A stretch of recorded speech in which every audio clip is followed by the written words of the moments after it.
Hi guys, welcome to my channel. இன்னைக்கு நாம என்ன பார்க்க போறோம்னா vintage bulletக்கும் latest bulletக்கும் இல்ல டிஃபரண்டா தான் இன்னைக்கு நாம பார்க்க போறோம். சோ ராயல் என்ஃபீல்ட்னாலே 6 ல இருந்து 60 வரைக்கும் எல்லாருக்குமே பிடிச்ச ஒரு வண்டின்னு தான் சொல்லணும்.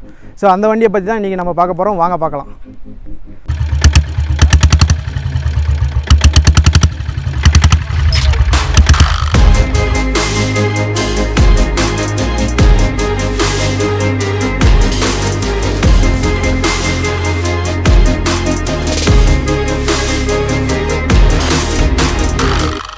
So vintage வண்டி பற்றி தான் நாம் இப்போ பார்க்க போகிறோம். கைஸ், இந்த விண்டேஜ் புல்லட் பார்த்தீங்கன்னா இந்த வண்டி மேனுஃபேக்சர் பண்ணி பார்த்தா 1932லேருந்து இந்த வண்டியை மேனுஃபேக்சர் பண்ணிட்டு இருந்தாங்க. ஸோ இந்த வண்டியோட மாடல் பார்த்தீங்கன்னா 1987 இந்த வண்டியோட மாடல். ஸோ இந்த வண்டி பார்த்தீங்கன்னா அதிகமாக வில்லேஜ் பக்கம் தான் நிறைய யூஸ் பண்ணிகிட்டு இருக்காங்க. கைஸ், இந்த வண்டி பார்த்தீங்கன்னா அசம்பிளி டீசல் புல்லட்டுங்க. ஸோ இந்த வண்டியோட மாடல் பார்த்தீங்கன்னா க்ரோஸ் மாடலுங்க. ஸோ இந்த வண்டியோட வெயிட் பார்த்தீங்கன்னா 240 kg இந்த வண்டியோட வெயிட். லோ ஸ்பீட் இன்ஜினுங்க. கைஸ், இந்த வண்டியை பொறுத்த வரைக்கும் கீரும் பிரேக்கும் பார்த்தீங்கன்னா இந்த வண்டிக்கு ஆப்போசிட்டில் இருக்கும். ஸோ நம்ம லேட்டஸ்ட்டில் வண்டிக்கு அப்படியே ஆப்போசிட்டில் இருக்கும். ஸோ இங்கே பார்த்தீங்கன்னா ரைட் சைடு கீழே பார்த்தீங்கன்னா இதுதான் வந்து கீர் லிவருங்க. ஸோ இந்த கீருக்கு வந்து இப்போ எப்படி போடுறதுன்னு சொல்லி பார்த்தீங்கன்னா ஃபஸ்ட் கீர் வந்து இந்த மேலே தூக்குற மாதிரி இருக்கும். ஸோ செகண்ட் ஃபோர்த்து தேர்டு பார்த்தீங்கன்னா ஃப்ரண்ட்டில் ப்ரெஸ் பண்ணுற மாதிரி இருக்கும். இங்கே ஒரு லிவர் இருக்கும். இந்த லிவர் பார்த்தீங்கன்னா நியூட்ரல் பண்ணக்கூடிய இந்த லிவர் தாங்க இது. ஸோ அடுத்து வந்து நான் ஸ்டார்ட் பண்ணக்கூடிய பெடல் இருக்குது. ஸோ ரைட் சைடில் தான் இந்த வண்டிக்கு வந்து கீ இருக்குது. ஸோ இங்கே கீழே கொடுத்துருப்பாங்க. ஸோ மோஸ்ட்லி நிறைய பேர் பார்த்துருக்க மாட்டாங்க, இங்கே கீழே கொடுத்துருப்பாங்க. கைஸ், அடுத்து லெஃப்ட் சைடு என்னென்ன இருக்குதுன்னு சொல்லி உங்களுக்கு காட்ட போகிறோம். வாங்க பார்க்கலாம். கைஸ், இந்த வண்டியோட டேங்க் கெப்பாசிட்டி பார்த்தீங்கன்னா 14 லிட்டர் பர் டேங்க்குங்க.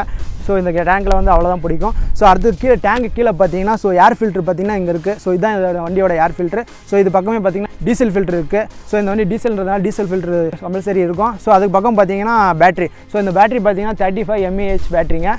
ஸோ இதுக்கு பக்கம் பார்த்தீங்கன்னா பெட்ரோல் ஆன் ஆஃப் இருக்குது. அதுக்கு பக்கம் பார்த்தீங்கன்னா சோக்கு இருக்குது. கிக்கராக இருந்தாலும் சரி, செல்ஃபாக இருந்தாலும் சரி, சோக்கு போட்டால் மட்டும் தான் இந்த வண்டி ஸ்டார்ட் ஆகும். ஸோ நெக்ஸ்ட் ஒன்று என்ன பார்க்குறோன்னா, கைஸ், இந்த வண்டி ஃபுல்லாகவே பார்த்தீங்கன்னா அசம்பிளி வண்டி தாங்க. ஸோ ஃப்ரண்டில் பார்த்தீங்கன்னா அலாய்வில் போட்டிருக்காங்க. ஸோ அப்புறம் வந்து செல்ஃப் வச்சுருக்காங்க இந்த வண்டியில். ஸோ அவங்களே ஆல்ரெடி பண்ணி வச்சுருக்கிறது. கைஸ், இந்த வண்டி ஸ்லோ ஸ்பீட் இன்ஜின்றதுனால இதில் வந்து 50லேருந்து 60 வரைக்கும் போனோம்னா கம்பல்சரி 80லேருந்து 90 வரைக்கும் மைலேஜ் தருதுங்க. ஸோ இந்த வண்டிக்கு பேர் பார்ட்ஸும் வந்து கடிச்சு தாங்க இருக்குது. கைஸ், இந்த வண்டிக்கு லெஃப்ட் சைடு பார்த்தீங்கன்னா செயின் இருக்குங்க. ஸோ செயினுக்கு பக்கம் தான் பார்த்தீங்கன்னா பிரேக் பெடலும் இருக்குது. ஸோ அடுத்து வந்து கிளாசிக் 350 பற்றி பார்க்க போகிறோம். கைஸ், இப்போ இருக்கக்கூடிய லேட்டஸ்ட் வண்டி எல்லா வண்டியும் பார்த்தீங்கன்னா பெட்ரோல் வண்டி தாங்க. ஸோ இதோட டேங்க் கெப்பாசிட்டி பார்த்தீங்கன்னா 13 லிட்டருங்க. ஸோ இதோட மைலேஜ் பார்த்தீங்கன்னா ஸோ விண்டேஜ் புல்லட்டோட இது வந்து லோவான மைலேஜ் தான் தந்துட்டுருக்கு. கைஸ், இந்த வண்டிக்கு பார்த்தீங்கன்னா லெஃப்ட் சைடு கீர் இருக்கும், ரைட் சைடு வந்து பிரேக் பெடல் இருக்குங்க.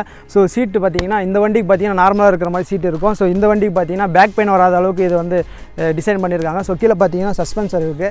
கைஸ், ராயல் என்ஃபீல்டு பொறுத்த வரைக்கும் நிறைய பேர் பார்த்தீங்கன்னா எல்லாருமே செயினுக்கு வந்து ஸ்ப்ரே தான் அடிப்பாங்க. என்னுடைய ஒப்பீனியன் என்னென்னு பார்த்தீங்கன்னா, செயினுக்கு வந்து பழைய ஆயில் போட்டால் மட்டும்தான் உங்களுக்கு வந்து லைஃப் வரும். ஸோ நிறைய பேருக்கு வந்து சைனீஸ் ப்ராடக்ட் அடிக்கடி போயிடும் அப்படின்னு சொல்லி நிறைய பேர் சொல்லியிருக்காங்க.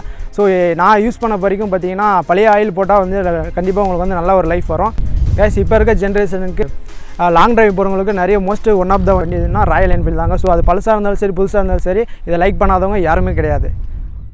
கைஸ், இந்த வீடியோ உங்களுக்கு பிடிச்சிருந்தா லைக் பண்ணுங்கள், ஷேர் பண்ணுங்கள். இந்த வீடியோ பிடிச்சதுல கீழே கமெண்ட் பண்ணுங்கள். ஸோ அப்படியே நம்ம சேனலுக்கு சப்ஸ்கிரைப் பண்ணிடுங்க.